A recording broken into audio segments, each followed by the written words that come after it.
World of Warcraft Tides of Darkness by Aaron Rosenberg. To my family and friends, and especially my loving wife, who helped me hold back the tide. And for David Hogsenberg, 1958 2007, musician, writer, gamer, rabbi, and friend extraordinaire, touch heaven to rock, amigo. First, Prologue. Dawn and foggy still shrouded the world in the sleepy village of South Shore. People stirred, unable to see the dawn light, but knowing night had ended nonetheless. The fog covered the world, draping itself over their simple wooden homes and concealed the sea they knew lay just beyond the town's edge. Though they could not see it, they could hear the water lapping at the shore, rippling up around the single dock. They began to hear something else. Slow and steady it came, floating through the fog, the sound reverberating until they could identify neither source nor direction. Did it come from the land behind them or the sea before them? Was it merely the waves striking harder than usual, or rain beating down upon the fog itself, or some trader's wagon rolling along the hard dirt path? Listening intently, the villagers finally realized the strange new sound came from the water, rushing to the shore. They peered out into the fog, trying to pierce its gloom. What was this noise, and what did it bring with it? Slowly the fog began to shift, as if pushed forward by the noise itself. The fog swelled and darkened, and then the darkness took on form, a wave rushing toward them. The villagers backed away, several of them crying out. They were masters of the water, these men, fishermen born and bred, but this wave was not water. It moved wrong for that. It was something else. The darkness continued to approach, carrying the fog with it. The sound intensified. Then finally it breached the fog, piercing its veil, and the shape divided into many and took on forms. Boats. Many, many boats. The villagers relaxed slightly, for boats they understood, yet still they were wary. South Shore was a quiet fishing village. They had a dozen small boats themselves, no more, and had seen perhaps a dozen others through the years. Suddenly there were hundreds approaching them, all at once. What did this mean? The men grasped short wooden clubs, knives, hooked poles, even weighted nets, whatever came to hand. And they waited tensely, watching as the boats drew closer. More boats were emerging from the mist, an unending procession, and with each new row of ships the villagers' shock grew. There were not hundreds, but thousands approaching them, a veritable nation, more boats than they have ever seen before. Where had so many vessels come from? What could make them put to water all at once like this? And what could send them to Lordaeron?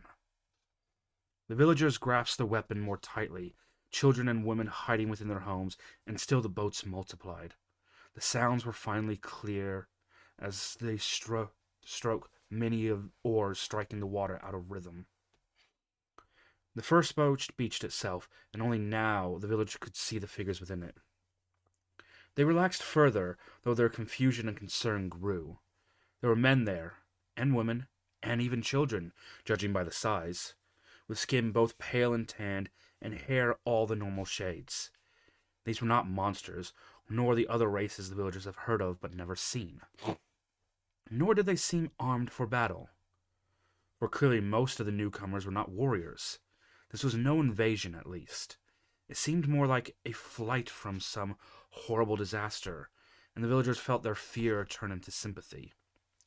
What could have sent what seemed an entire nation to the sea? More boats reached the shore, and people began to stagger out of them. Some collapsed on rocky beach, crying. Others stood tall and took deep breaths, as if glad to be rid of the water. The fog was rolling back now, and the morning sun beating it to thin vapors that faded before the strong rays, and the villagers could see more clearly. These people were no army. Many of them were women and children, indeed, and many were poorly dressed. Most looked thin and weak. They were just people, people clearly stricken by some calamity. many of them so overwrought they could barely stand or stumble up the shore. A few wore armor, however. One from the lead boat walked towards the assembled villagers. He was a large, stout man, almost bald, with a thick mustache and beard, and a strong, stern face. His armor had clearly seen many battles, and above one shoulder rose the hilt of a massive sword. But in his arms he carried no weapons, but two small children, and several more hurried alongside him, clinging to the warrior's armor, belt, and scabbard. Beside him walked a strange man, a tall, broad-shouldered, but slender, white-haired, but with a strong stride. This one was dressed all in tattered violet robes and wore a worn rucksack, and carried a child across one shoulder, while leading another by the hand. A third figure moved with them, a young, brown-haired and brown-eyed, and barely awed at his surroundings, one hand holding the large man's cloak like a small child, clinging desperately to a parent's hand. His clothes were richly made, but stiff with sea salt and worn from hard use.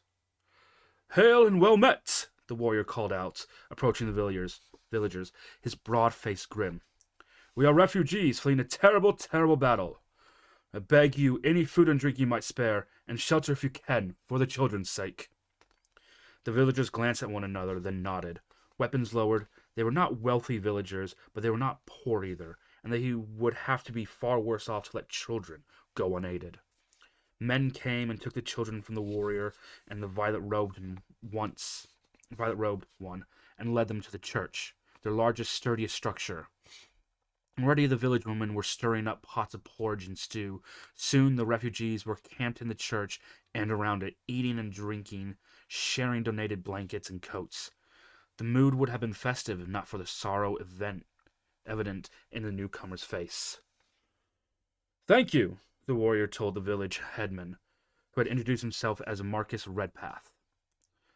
"I know you cannot spare much, and I'm grateful for what you have given us." We would not let women and children suffer," Marcus replied. He frowned, studying the other man's armor and sword. "Now, tell me, who are you and why are you here?" "I am Anduin Lothar," the warrior answered, running a hand over his forehead. I was the Knight Champion of Stormwind." "Stormwind?" Marcus had heard of the nation. "But that's across the sea." "Yes," said Lothar, nodded sadly. "We sailed for days to reach this land. We are in Lordaeron, are we not?" "We are," the violet-robed one commented, speaking for the first time. "I recognize this land, though not this village." His voice was surprisingly strong for one so old, though up close only his hair and the lines on his face suggested advanced age. Otherwise, he seemed barely more than a youth. "This is South Shore," Marcus told them, eyeing the white-bearded young man wearily. "You're from Darlaran?" he asked at last, trying to keep his tone neutral. "Aye," the stranger acknowledged, "and do not fear, I will be returning there as soon as my companions can travel." Marcus tried not to let his relief show. The wizards of Darlaran were powerful, and he had heard the king treated them as allies and advisors, but for himself, Marcus wanted no truck with magic or its wielders. "We must not delay," Lothar was agreeing. "I must speak with the king at once. We dare not give the horde time to move again." Marcus did not understand this comment, but he recognized the urgency in the stocky warrior's tone. "The women and children may stay here a time," he assured them. "We will care for them." "Thank you," Lothar said with obvious sincerity. We will send food and other supplies back once we've reached the king." It will take time to reach the capital city," Marcus pointed out. "I will send someone ahead on a fast horse to warn them of your approach. What would you have them say?" Lothar frowned. "Tell the king that Stormwind has fallen," he said softly, after a moment's pause. "The prince is here, as are many of its people, as I could save. We will need supplies, and quickly, and we bring him grave and urgent news." Marcus's eyes had widened at the list of troubles, and his gaze had gone quickly to the youth standing beside the big warrior, that moved away before his stare could become rude. "It will be done,"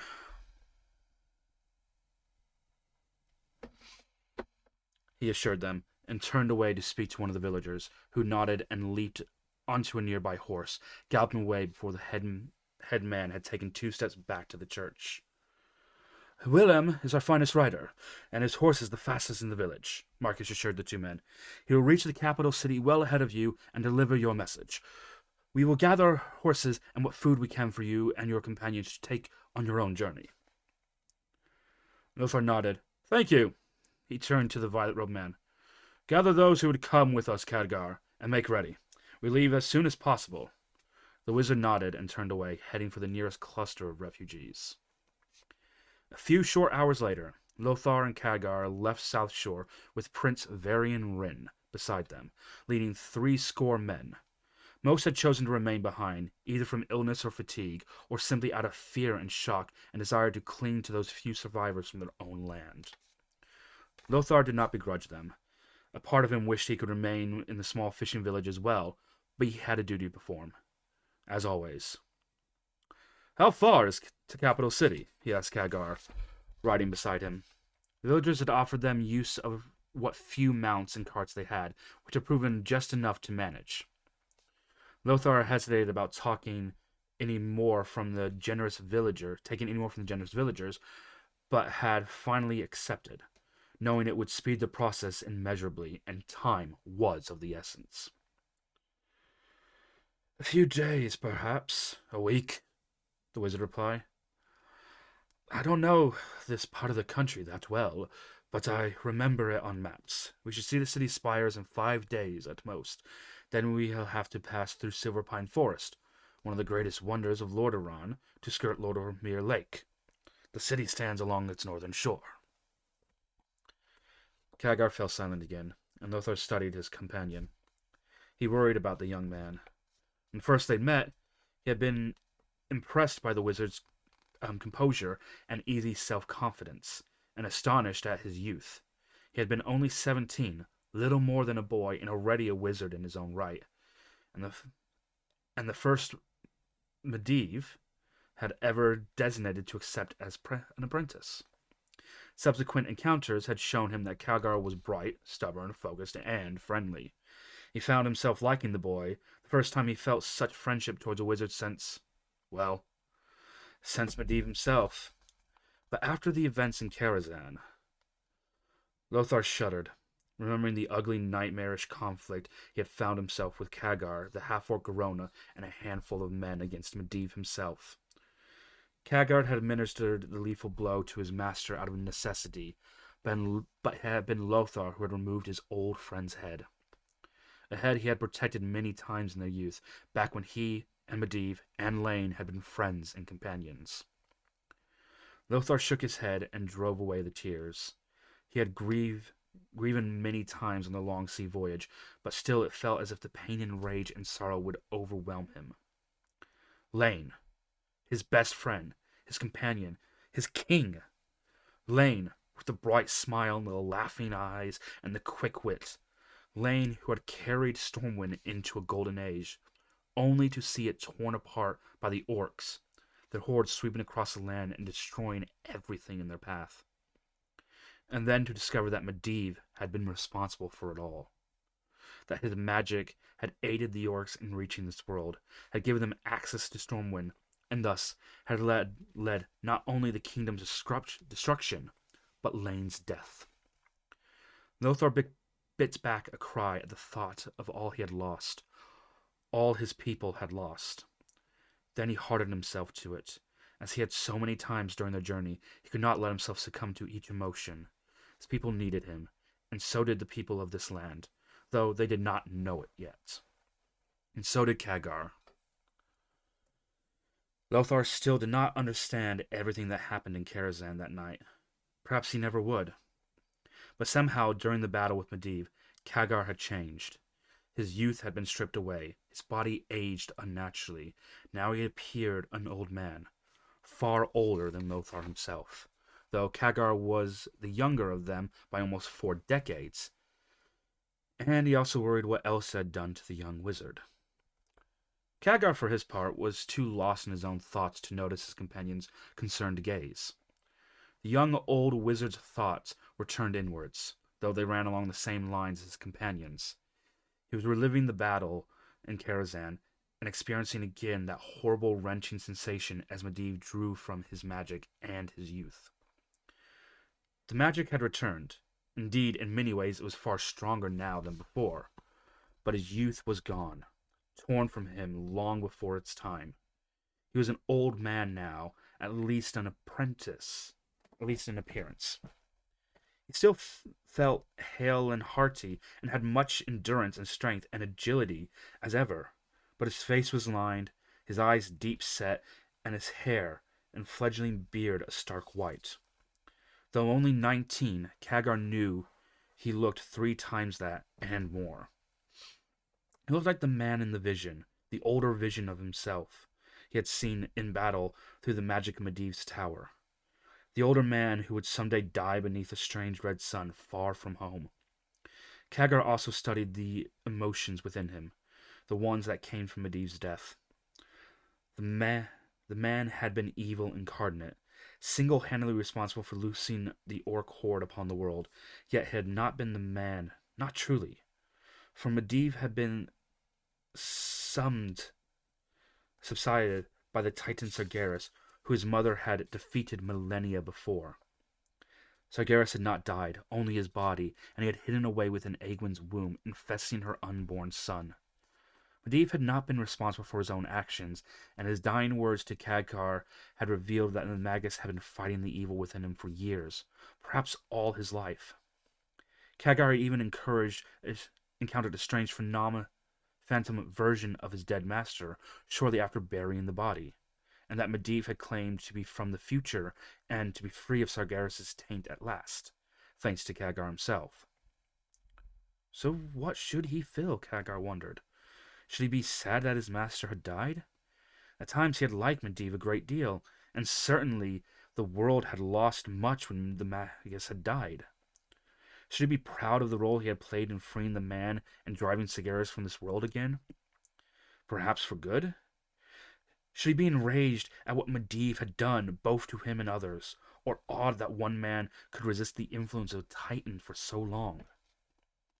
He could not tell. Khadgar's mind was a whirl, as was his heart, and added to all the thoughts of Medivh's were more, for he was home.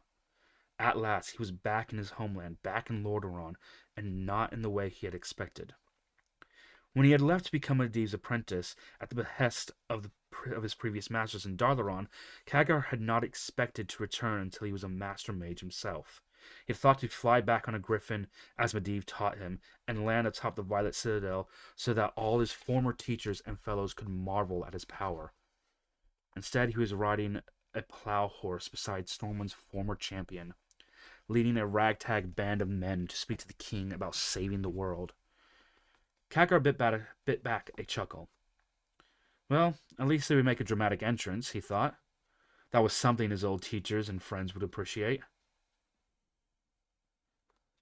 What will we do once we reach the city? He asked, startling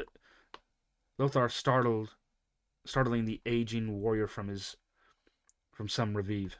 His companion recovered quickly, however, turning to study him with those disarming storm-blue eyes that showed the warrior's emotions plainly, but hid the sharp mind within. We will speak to the king, Lothar replied, simply. He glanced at the youth riding silently beside them, and reached back to stroke the handle of his great sword, its gems and gold gleaming in the afternoon sunlight. Though Stormwind is lost, Varian is still her prince, and I am still her champion. I have only met King Taranis briefly, and many years ago, but perhaps he will recognize me. Certainly he will know Varian, and the messenger will be sure he is aware of our arrival. He will grant us an audience, and then we shall tell him what has happened and what must be done. And what must be done? Khadgar asked, though he thought he already knew. We must gather the rulers of this land, Lothar answered, as Khadgar thought he might. We must force them to see the danger. No nation can stand alone against the Horde. My own land tried and is gone because of it. We must not let this happen here. The people must unite and fight. His hand clenched on the horse's reins, and Khadgar could again see the powerful warrior who led Stormwind's armies and kept its boundaries safe for so many years. Let us hope they listen, Khadgar said softly. For all of our sakes. They will, Lothar assured him. They must. Neither of them said what both were thinking. They had seen the power of the Horde firsthand. If the nations did not unite, if the rulers refused to see the danger, they would fall, and the Horde would sweep across this land as it had across Stormwind, leaving nothing behind. Second prologue. A dark figure stood atop a tall tower, gazing out at the world below him. From his vantage point, he could see the city beneath and the countryside around it. Both were covered in swirling, shifting darkness and a tide that swept across the land and covered the buildings, leaving them in ruins. The figure watched. Tall and powerfully built, massively muscled, he stood motionless upon the stone peak, his sharp eyes studying the scene below him. Long dark hair swung in braids about his chiseled face, the tasseled ends occasionally striking the long tusk that jutted up from his lower lip. The sun beat down upon him, making his skin glow emerald in the light, and creating a glare from the many trophies and medallions he wore about his neck and across his broad chest. Heavy plates covered his chest, shoulders, and legs. Their scarred surface gleamed black, except where heavy bronze knotted studded them. Gold gleamed along the edges, proclaiming his importance. At last, the figure had seen enough. He raised the enormous black warhammer he had been leaning upon, its stone head absorbing rather than reflecting the sunlight, and bellowed.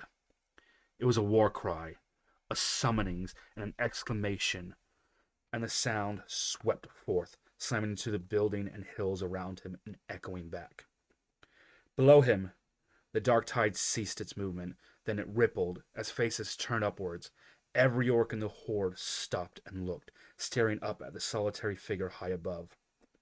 Again he shouted, his hammer held high, and this time the tide erupted in cheers and shouts and answering cries. The Horde acknowledged its leader. Satisfied, Orgrim Doomhammer let his signature weapon drop back down to his side, and the dark tide below resembled its destructive motion. Down below, beyond the city's gates, an orc lay upon a cot. His short, scrawny frame was covered in thick furs, a sign of high status, and rich clothing lay in a pile nearby. But the clothing had not been touched, not in weeks, for the orc lay without stirring, as if dead. His ugly face scrunched in pain or concentration, his bushy beard bristled about his snarling mouth. Then suddenly, all changed. With a gasp, the orc sat bolt upright, the furs falling away from his sweat-drenched body, his eyes opened glassy and unseen at first, then blinking away the long sleep and glanced around him. "Where?" the orc demanded. A larger figure was already moving to his side, both heads registering pleased surprise, and as the orc's gaze caught him, the eyes sharpened, as did the features. Whatever confusion had lingered was gone, replaced by cunning and rage. "Where am I?" he demanded. "What happened?" "You were asleep, Gul'dan," the other creature replied, kneeling by the cot and offering a goblet. The orc grabbed it, sniffed it, and tossed back its contents with a grunt, wiping his hand across his mouth afterwards. "Asleep like death. For weeks now. You have not moved, have barely breathed. We thought your spirit gone." "Do you now?" Gul'dan grinned. "Were you afraid I would leave you, Cho'Gall? Abandon you to Black Hand's tender mercies. The two-headed ogre mage glared at him. Black Hand is dead, Gul'dan, one head snapped. The other frantically nodded in agreement. Dead? At first, Gul'dan thought he had misheard, but Cho'Gall's grim expressions convinced him even before both the ogre's head nodded. What? How? He pulled himself up to a sitting position, though the motion made him reel and break out in cold sweats. What happened while I slept? Cho'Gall began to answer, but his words died as someone thrust aside the tent flap and burst into the small, dim space. Two burly orc warriors shoved Cho'Gall out of the way and roughly grabbed Gul'dan's arms. Hauling him to his feet, the ogre began to protest, rage darkening his twinned features. But two more orcs squeezed into the tight space and barred his path. Heavy battle axes at the ready, they stood guard as the first two dragged Gul'dan from the tent. Where are you taking me? He demanded, trying to wrest his arms free. It was no use, however. Even at full health, he would not have been a match for either warrior, and now he could barely hold himself upright. They were dragging him as much as leading him, and he saw that he was being taken toward a large, well-crafted tent. Black Hand's tent. He took control, Gul'dan, Cho'Gall said quietly, pacing beside him but staying beyond the warrior's reach. While you were all conscious, he attacked the Shadow Council and killed most of them. Only you and I and a few of the lesser warlocks remain. Gul'dan shook his head, trying to clear it. He still felt fuzzy, unfocused, and from what Cho'Gall said, this was not a good time to lack clarity. What the ogre had said made him more confused rather than less. Killed Black Hand? Destroyed the Shadow Council? He was insane. Who? He demanded again, twisting to face Cho'Gall over the warrior's broad shoulders. Who did this? But Cho'Gall had slowed his steps, falling back. A look of surprise, fear crossed both his faces. Gul'dan turned back around just as a powerful figure strode forward, and at once, seeing the massive warrior in his black plate armor and colossal black warhammer held so easily in his hands, Gul'dan understood. Doomhammer. So you are awake, Doomhammer. All but spat the words as the warrior stopped before him. They released Gul'dan's arms suddenly, and the orc warlock was unable to stop himself from crumbling into the ground. He looked up on his knees and gulped at the naked fury and hatred he saw in his captor's face. Hey, Gul'dan began, but Doomhammer cut him off, backhanding him hard enough to lift him off the ground and drop him in a heap several feet away. Silence! The new horde leader snarled. I did not say you could speak. He strode closer, raising Gul'dan's chin with the head of his fearsome weapon. I know what you have done, Gul'dan. I know how you controlled Black Hand, you and your Shadow Council. He laughed, a harsh sound filled with bitterness and disgust. Oh yes, I know about them. But your warlocks will not help you now. They are dead, many of them, and the few who remain are chained and watched. He leaned closer. I rule the Horde now, Gul'dan. Not you, not your warlocks. Doomhammer alone. And there will be no more dishonor, no more treachery, no more deceit and lies. Doomhammer rose to his full, impressive height, towering over Gul'dan. Durotan died from your scheming, but he will be the last, and he will be avenged.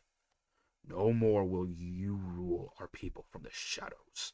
No more will you control our fate and direct us for your own scored purpose. Our people will be free of you. Gul'dan cowered, thinking fast. He had known Doomhammer could become a problem.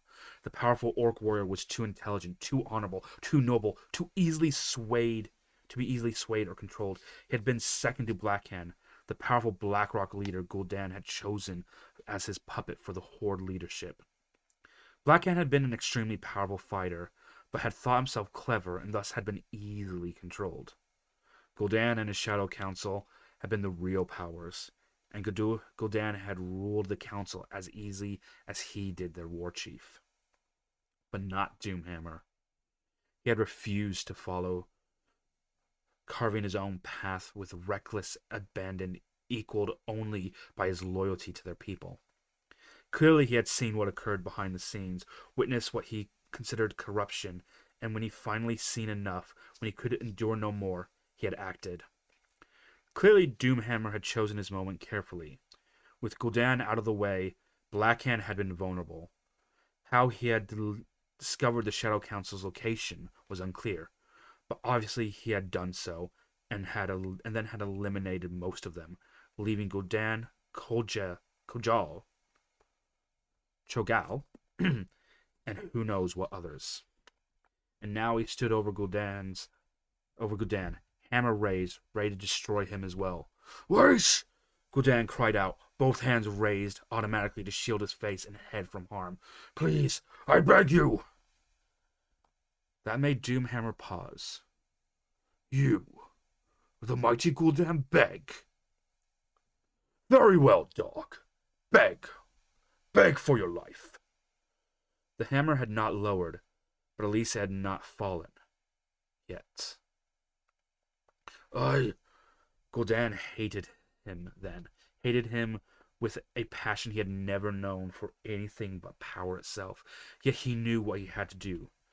Doomhammer hated him as well for orchestrating his old friend Duratan's death and for transforming their people from peaceful hunters to ravaging warmongers. Given even the slightest excuse, the hammer would smash his skull in, coating itself with his blood and hair and brain. He could not allow that to happen. "I bow to your might, Ogrim Doomhammer," he managed at last, pronouncing each word clearly and loud enough that all those nearby could hear him. "I acknowledge you as war chief of the Horde, and I pledge myself to you. I will obey you in all things." Doomhammer grunted. "You have never demonstrated obedience before," he pointed out sharply. "Why should I believe you capable of it now?" "Because you need me," Gul'dan replied, raising his head to meet the warchief's glare. "You have slain my Shadow Council, yes, and consolidated your power over the Horde. That is as it should be. Blackhand was not strong enough to lead us on his own. You are, and so you have no need of a council." He licked his lips.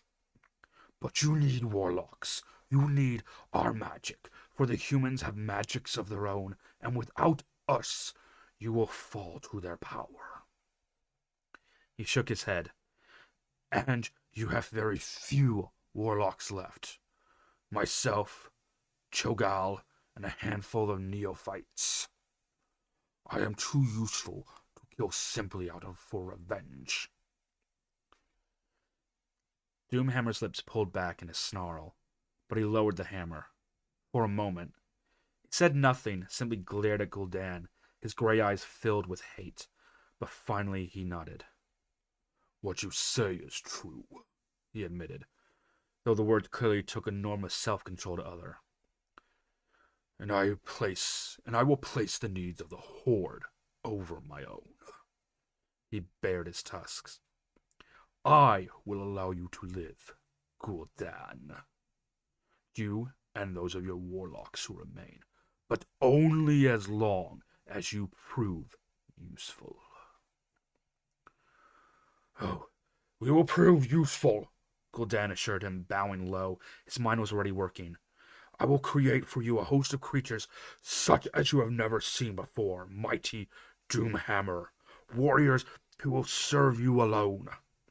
With their might and their magic, we will crush this world's magi, even as the Horde tramples its warriors into dust. Doomhammer nodded.